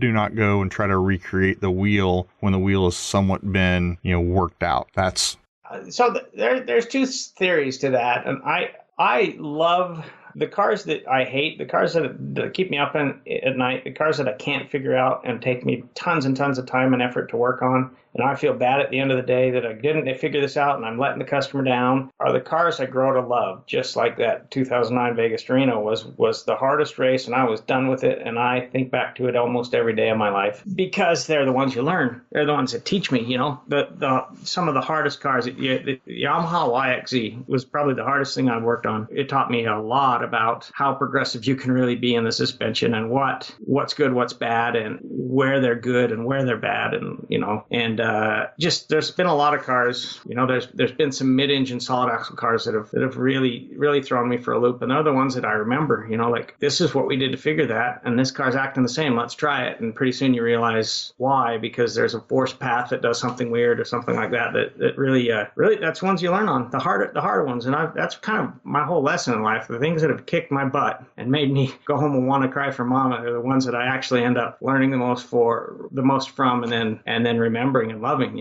Ultra 4 was that way. Well, you bringing this up is something that has been brought up to me, and this was, with the times that I've been out tuning with you, and I've had people ask me, like, why are you tuning again? Why are you out there again? Why are you spending that money again? And I can't believe you're, using, not just Wayne, I can't believe that you're spending the money to tune again. And I'm like, man, it's worth it though. And they're like, well, what are you getting from it? You're getting a little bit faster. I go, no, I'm getting the tribal knowledge that I don't have. I'm getting, in this case, it's you, because you were the tuner that I've always used. I'm gaining access to what is in your brain, your computer, your Wayne computer that has seen and done many things. I'm gaining access to that tribal knowledge, and that's what I'm paying for, is the tribal knowledge. And then that's 80% of what you're paying for. And then the other 20% is your vision and eyes watching the thing go across the whoops and fixing it. In theory, that 80% that you're paying for is the knowledge base of getting you right before you even start the car and pull away from the trailer. So there's a lot to be said for that, because I've been the beneficiary of that for years. You work with somebody that has, that you work with all different kinds of tuners, different kind of people in all industries, but the ones you love to work with are the guy that's an open book. And I probably give away more info than I should when I'm out there, but I just don't. I feel like if I treat a customer like he's the customer and he's the guy, and I'm not going to hide anything from him. I'm not going to hide your shim stack. I'll hand you your shim stack. Here's how I figured your spring rate. This is what we want. And he knows more at the end of the day than when he got there. I may get a call from him from the race. Wayne, it's doing this. And I can say, yeah, but remember what we did this and what we did the crossover? Run that crossover down a little bit and it will help. And then he gets to learn. And pretty soon, it's not that he doesn't need me, but the basics are good. So when he gets to me, we're better off. And he's actually happier because, and I find I get more repeat customers and more loyal people and more friends, honestly. I just hired a new general manager. He's a great guy, and he's running, and he told me the other day, he said, everybody walks in and says, I'm Wayne's good friend. And I'm like, well, I have a few good friends, but the whole rest of the world that comes in, they are my friends, and we need to treat them like that. We don't send an invoice without a personal email. We don't do that kind of stuff because these are our friends. Everybody we work with is our buddy, and if they're not, we've done something wrong. Word of mouth for Wayne is huge. I mean, when Fox a few years ago was looking around for who to fill his shoes to tune for them, Fox Racing came to you, and you tuned for everybody that was Fox equipped. You had the toter, you had the trailer, you handled them. Yeah, that was a funny story. I'm walking around Expo, and my phone's blowing up in the whole world. John Marking's looking for you. And I knew who John Marking was, but I'd never met him. And then Shannon runs in and says, you better go find John Marking. He's looking for you. And I didn't have any idea what John wanted. But I see a guy talking to Shannon out of the Fox booth, and I kind of just put two and two together, knew who it was. So I was leaving, actually, and I just went out and I shook Shannon's hand and said, good to see you, Shannon. I'll see you around. And then turned to walk away, kind of setting it up. And the whole world's, hey, wait, you got to see, this is John. I'm like, hello, John, how are you? And we met, and then I went down to Fox, and he, we hit it off real well. He was another engineer, see, I'm not an engineer. I don't have my ticket. I high school educated, barely, but he's another, occupational engineer that's built a lot of stuff, and we were on the same page on a lot of stuff. He's just a really, really smart guy, and it was good to work with him because I learned a lot. I'm actually, one of my disappointments from working at Fox was that I didn't get to work as much with John as I wanted to, because he's got a lot to teach. But the stuff I did learn from him, I really learned a lot, and I really respect him. It was funny. We kind of hit it off when I went down to meet him at his office, and I guess I'd got some good reviews from Shannon and some good reviews from Eric Miller, and some people had recommended me, so that worked out really well. When you were working for Fox, you were, tuning for, again, more people are seeing you, more people are seeing your name, and you ended up matched up with Rob McCachran. And Rob had, he's the winningest off-road driver in history. He's, from short course to desert, everywhere. He's just successful. He's just that type of guy. He's a good dude. And I don't know, you got to tell us all how you and Rob hook up and your buddies, and Rob decides he wanted to race King of the Hammers. You end up in the right seat for him. Then you end up in the right seat with him in his trophy truck, multiple years. So let me just go through the whole Fox scenario so it'll explain it a little better. So meet with John, because Rob and Fox are connected really tight. So meet with John, and John wants to hire me, and I've just got this fledgling business. I've just quit painting altogether, and I'm Altec's running full steam, and I think Cabrera was working for me at the time, Chupa, and we were having growing pains and learning, but we were doing well, and we were flying, and John tries to hire me, and I just put too big a number on it, and he said, we can't do that, and I said, cool, and I was happy about that, and he said, but I want you to contract, and so he contracts me for a pretty good sum to work a few days a month, just to be on basically retainer. And I'm at King of the Hammers and contracting for them. And we tuned Rob and Larry, and Lance wasn't there yet, but Lance Clifford rode with Rob that year in Crispy, and they didn't have a great year. But I'm at King of the Hammers the week before, and my phone rings on a text, and it's Joe Moore at Fox, and he said, you need to be at Glen Helen this date because Rob McCachran wants to work on the short course truck. And I'm like, oh, okay, it's going to be cool. I have done some work on short course trucks, but never anybody that level. But done Pro Lights and Corey Weller's Pro 4 and a bunch of Pro 2s, Todd LeDuc and some of that stuff. But I never, Rob, he's kind of the pinnacle, at least in my eyes at the time. And so I'm like, cool. I even still have that old phone to save that text, because it was kind of one of those moments in your career when you're like, I've ascended. Maybe I am somebody. Dave Cole always says, I'll be somebody when they can spell my name. So he purposely misspells my name every time he writes it, just so you know. So if you spell my name right in this podcast, I'm going to be disappointed. I had to actually go to Facebook to confirm the spelling of your name because I had it in my phone wrong. Yeah, perfect. That's exactly what I wanted to hear. Yeah. Because I'm just a nobody that's been blessed and lucky. So anyway, we go out, we work with Rob that day, and he's like, what are you going to do? And I'm like, well, I just want to see it run. I want to see what you're doing and talk to you and figure out your theory and philosophy. And we just kind of hit it off. And at the end of the day, he said, I don't remember, but he told me the amount of changes we made. And he said, we didn't go backwards once. I'm like, good, I guessed right today. And he said, yeah, that's good. I was really happy. We're going to work again. And then one of the cars had blown the motor up previously, and they were getting it together. And a couple weeks later, we worked on the Pro 2, I think, and it was going good. And I got to meet Blackmore and Warren Mitchell and Jimmy, just a bunch of his crew, which are just great people. And that's the biggest thing when I was contracting with Fox. I just got to meet so many people that I never had the opportunity to meet before. My skill set didn't change, but I got such a bigger idea stream that flowed in that you learn more. When you get all those ideas and you see the different things, you just get to learn so much. And so it went on, and I worked on the trophy truck with Rob, and they all invited me to go out with them to, sorry, it's a long story, but you're going to have to hear it. They invited me to go to Henderson with them, because we were going to go testing after Henderson. And Henderson's in early December, and King of the Hammers push was on, but I decided I'm going to take the time, I'm going to do it. And I go out and I help all the Fox people, and then I go to the race with Rob and watch them do, and they had a problem, I think, with a crank position sensor that died. And we go out testing the next day, and we're standing on that section where you've seen a lot of video from the Mint that goes down into the lake bed that's just got those big, huge sand rollers, but you can do 120 or so on it. Oh, just before Gene.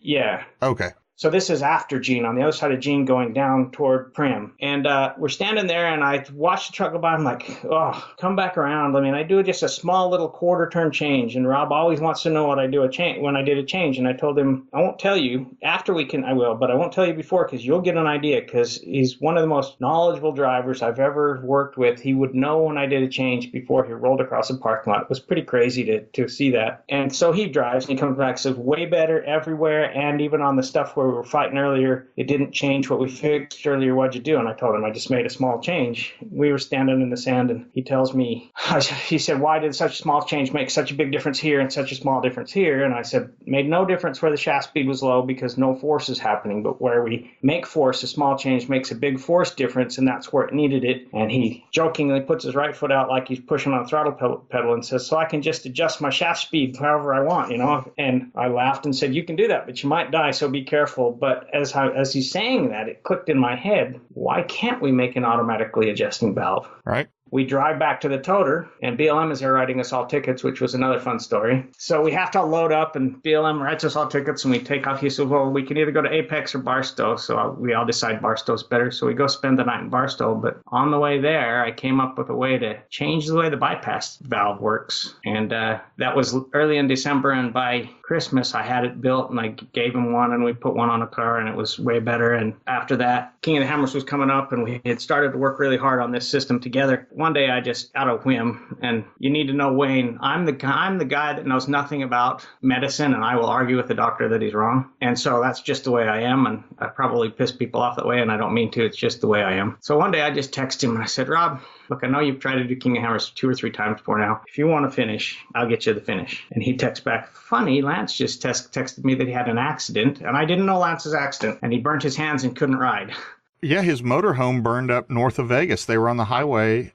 I think a battery on a hoverboard or something burnt, right? I thought it was an RC car. Maybe one of those, yeah. Was it those NiCad lithium batteries? Yeah. It exploded, and they like barely got out of the motorhome with their lives practically. It caught up fire so fast. But yeah, I heard that after, and I didn't know that when I texted Rob, and the timing was kind of crazy, but it makes me think, man, I'm such a jerk for benefiting off Lance's. And I even told Lance at one point, look, if you feel good, you ride. I don't want to take anything for granted. And he's like, no, you're better than me anyway, or whatever he said. I don't know. He was really gracious about it. So I ended up in Crispy that year, and we spent some time, and I got to teach Rob some driving techniques, which was really cool for me. And Crispy is the Poison Spider car that Larry McRae had built. It got the name Crispy because it burned at one point, or it's a burnt car. So they started with a burnt out car when they built this JK. Greasy was the one that built it, and he built, I mean, it had a lot of Desert Racer in it. The rear shocks were only 12 inches long and 2.5, and they would overheat really fast, but boy, it rode good. And we got it riding really good, and we made an adjustment at one point. Panhard rod was too long, and so it would hit the frame, so Rob and I had to fix that out there one time, but Larry and the Poison Spider crew they were all in. They wanted, if you needed it, they made it happen. It was really fun to race that. And so, does that answer your question? You want me to finish to the end of the race?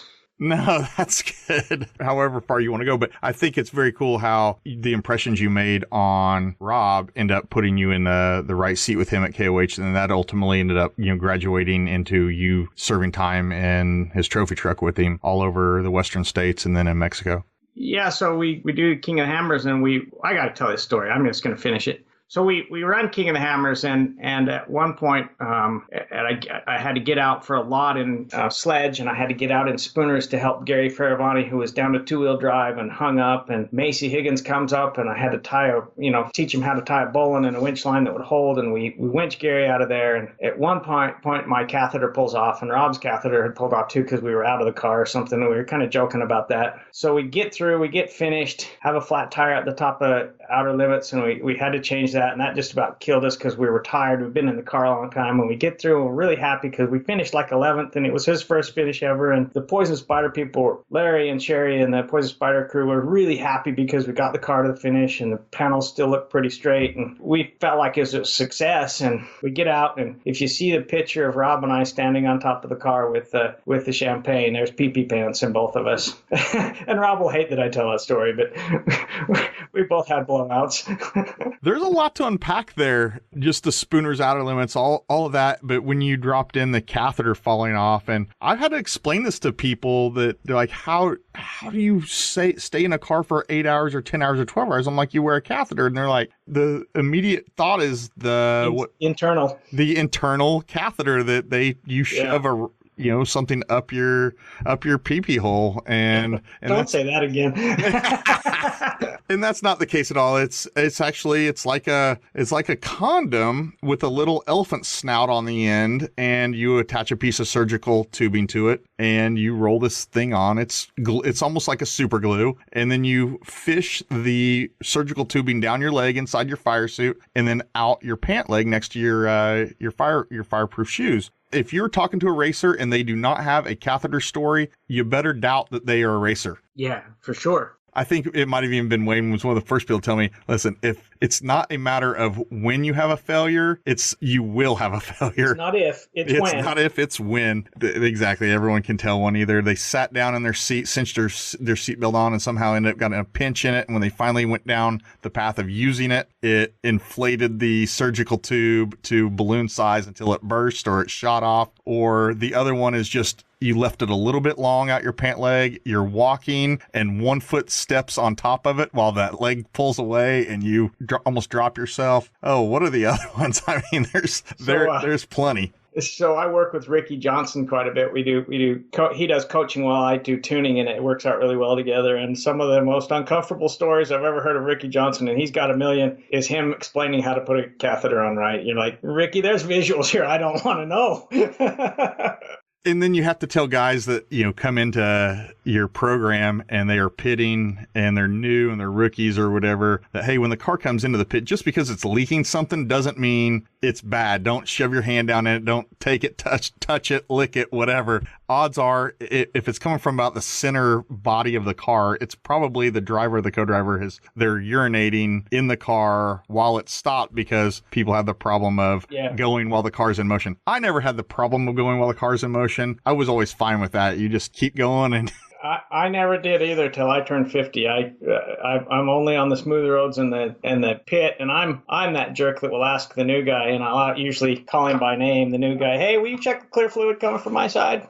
Oh, draw him in. Oh man, that is too much. So well, now everyone's gonna hear that and be like, oh wow, okay, so now I know that the jig is up. Nobody's gonna pit for Wayne anymore. Back to the Rob McCachran story. Now that we're off the catheter story, we did close out, Rob. Go ahead, Wayne. Sorry about interrupting you and getting you off on a tangent there. No worries. So we're after that, after we raced there, I was kind of helping him out a lot, and we're working on this new bypass thing that I've done. And at some point, I made it adjustable. Figured out a way to make it adjustable while in the cab, and we put it in for the 1,000. And the guy that was riding, he's a real good guy, David Maurice.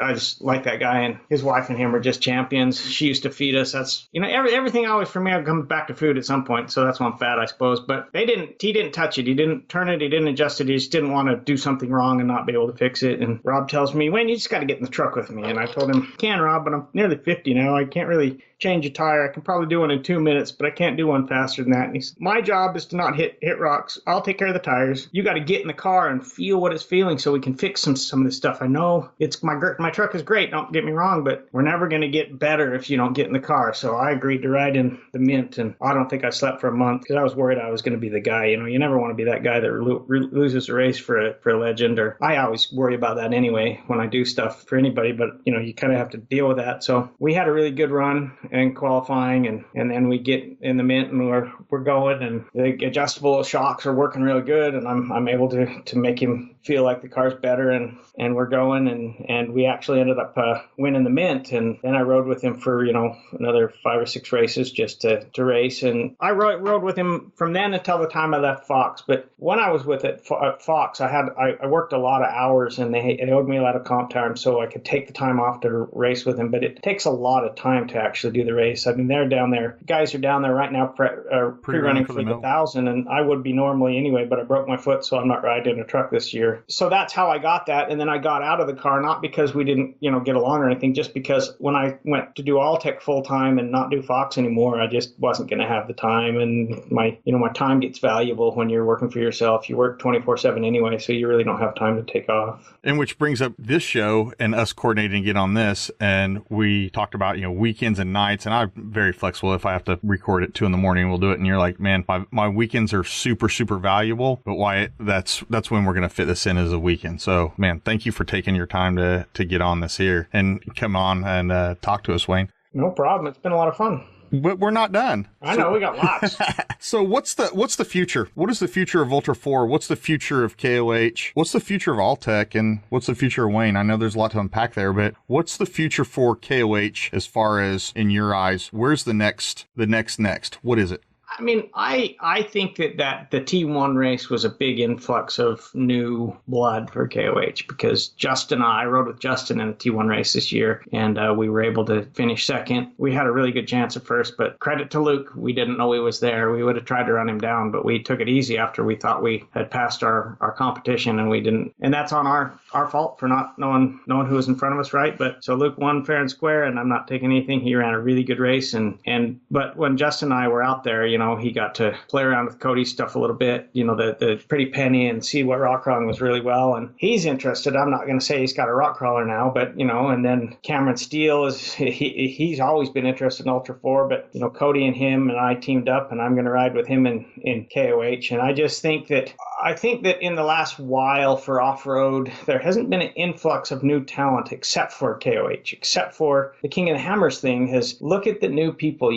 I've been pretty well embedded in King of the Hammers. I was a tech inspector for 2.5 years. I knew every name. I did. I consider Dave one of my best friends, he and Chupa, and he just, I could look at the rosters now, and I'm like, who are these There's guys? a lot of people I don't know. And I think bad on me for not being there just because I've been busy everywhere, but so great on KOH and all these new people racing. It makes me feel so good about King of the Hammers continuing. And I don't know that other genres have taken care of new people. And I think Dave has done his best to take care of people. I just think promoters as a whole need to remember that they have a farm league. And I'm not singling any of them out, but they remember that the farm league is as important as the big league because they're your next big league. So you need to make sure you keep them interested. And then you need to be fair. And I'm not singling anyone out, but if there's a call, make the call right. Doesn't matter if it's me, or it doesn't matter if it's Shannon, or it doesn't matter if it's Cameron Steele. It doesn't matter whoever's on the thing. You make the right call, as hard as it may be. And if you do that, you have reputation. And I've been asked the question personally, how can you work on this guy's truck today, that guy's truck tomorrow, and then ride with that guy's truck? And I said, all I can do is do my best for the guy that's standing in front of me. And if I have that integrity, it will pay forward, and people will recognize that when a Wayne's standing in front of you, he's going to give you his best. And then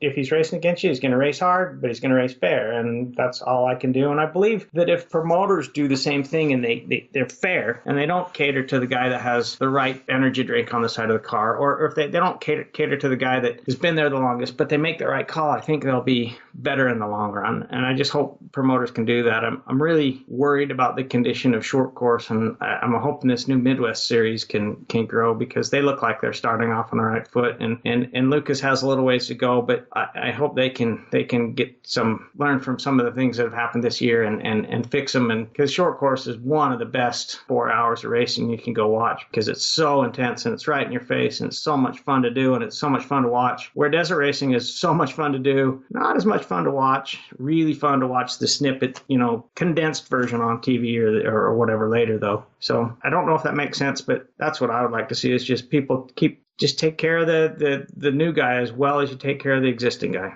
Well, yeah, I mean, absolutely. I think it's funny that you mentioned that. Shannon Welch has, I've used her as an advisor, social media advisor for the show.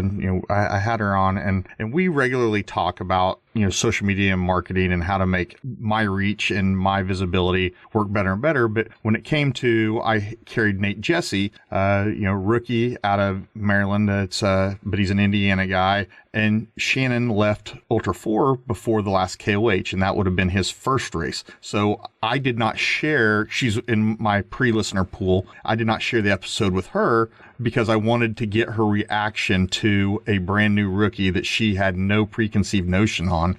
And if anything, that guy's story, I think that was episode 5, his story is just one of just amazement that the open arms that he received in Ultra 4 from the Ultra 4 family, from the community, from the other racers, and where he's at today. And I think that's, part of what I like to showcase in this show is our community in the off-road community, how open arms it is. I mean, it really takes a lot to say piss somebody off and not be friends with somebody or angry with somebody. We tend to be a community where if you need something in the pits, this driver will loan it to that driver, will loan it to that driver, and we'll square it away afterwards. Because if we had any differences, I want to settle those differences on the track in between the green and the checker, not over here because of something petty.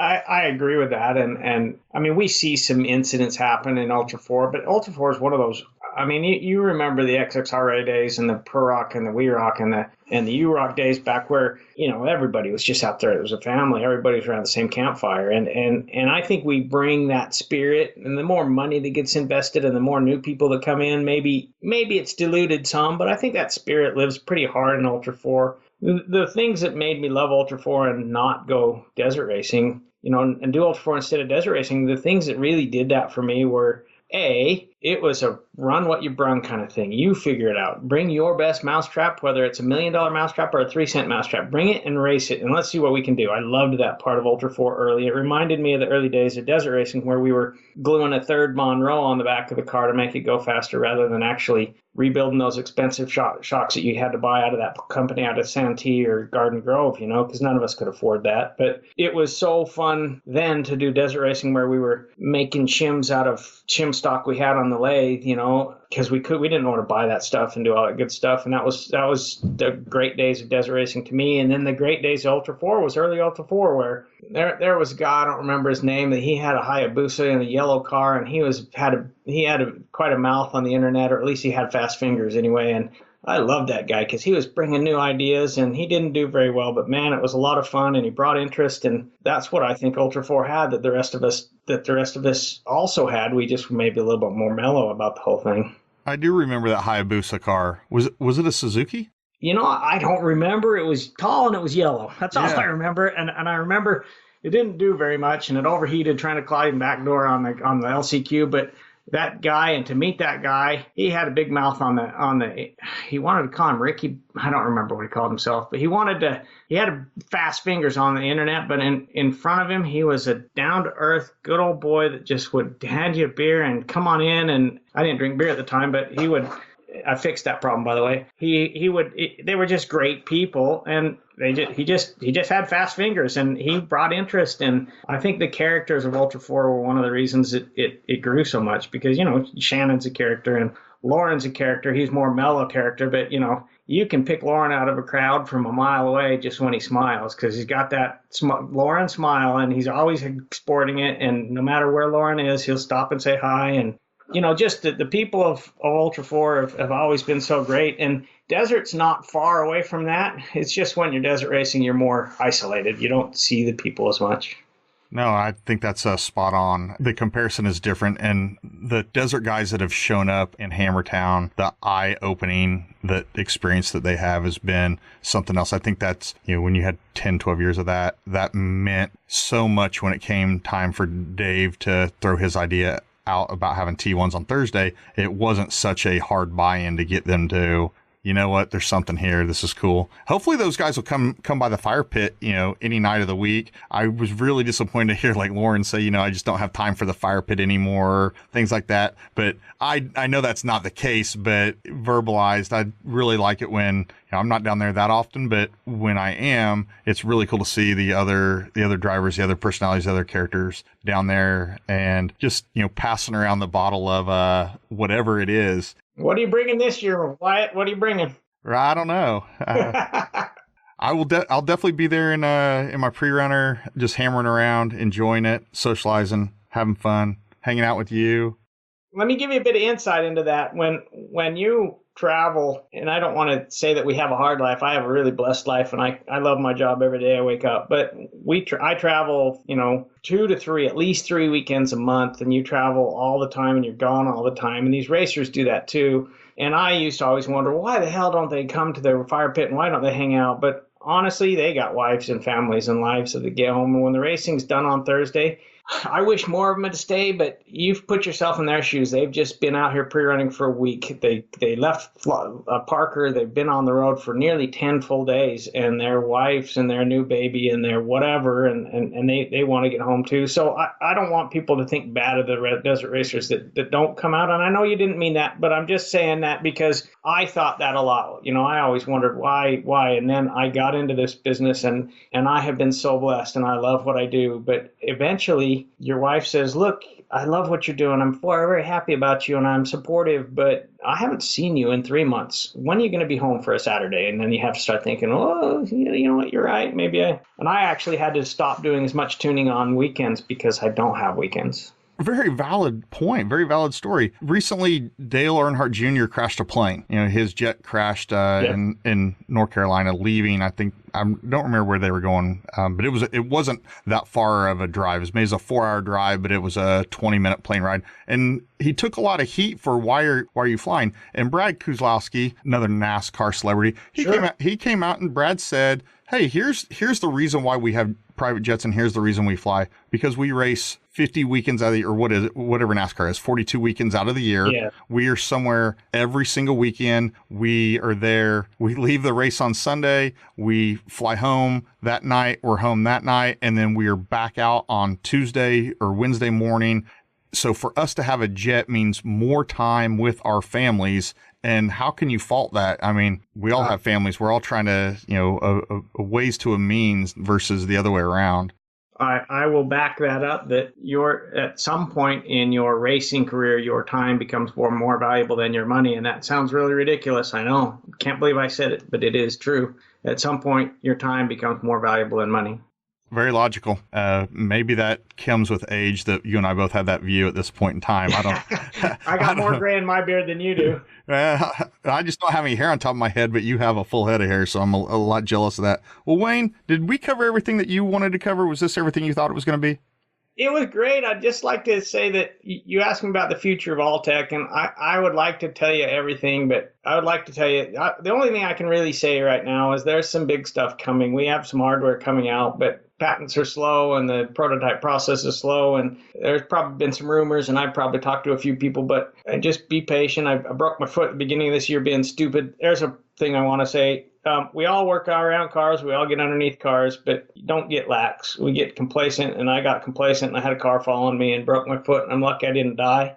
I want everybody to just remember, don't get complacent working on that heavy stuff. If it gets up in the air, just stay out from underneath it. And I know we've all done it, and we all do it again, but you just got to be really careful with that stuff. And so this has put me back a few months, but there's big stuff coming from Alltech. We're a shock tuning and service company right now. We do anything suspension. I don't do any fabrication anymore. Still have some fuel baffles to sell, but I'm not pushing that. But there's big suspension stuff coming, so stay tuned.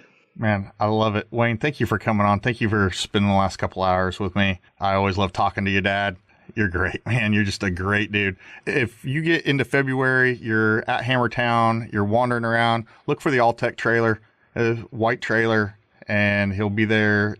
Well, I actually won't. I won't be in Hammertown. I'm racing this year with Cody and Cameron. I'm racing enough that I won't actually be down there. I usually park up by the bridge still. The trailer's retired. I'm now in the jalopy, which is a bread truck, literally a bread truck. It'll be wrapped Alltech, so you'll be able to find me. Come by and say hi. There'll be a smudge pot burning to stay warm. They'll be over there, but I won't actually be in town because my work is all going to be done weeks prior. I find that I have found recently that I'd love to be in town if I had product to sell, but shock tuning, if you're not done by the time the first race starts, it's really hard to get any good work done. And I've had some close calls with fans, and I'm just not going to put my guys or my racers or myself in that position anymore. So I'll be done by the time the UTV start racing. I'm glad I am so wrong about all that, where I thought you normally have that spot there on kind of the south side of Hammertown. So no more. Okay. I have for years, and I'll have it there eventually when I have product to actually sell, and I'll have stuff at the trailer that I can sell springs and provide and do what I need to do. And usually have a lathe and a press if somebody's in a pinch, and a mill now. So feel free, but I won't be in Hammertown. All right. Well, Wayne, thank you again. I appreciate you coming on. Thank you, Wyatt. It's been great, and I appreciate everybody out there listening. All right. We are out. You made it. Another episode consumed. If you like the listen, please go give the show a 5-star rating on Apple Podcasts and consider writing a quick review either there or over on the Facebook page. Thank you for tuning in to this wild dive into the talent tank. Wyatt, out. Thank you for listening and taking a dive into the Talent Tank. Please like and subscribe on Instagram @The Talent Tank or our website, thetalenttank.com.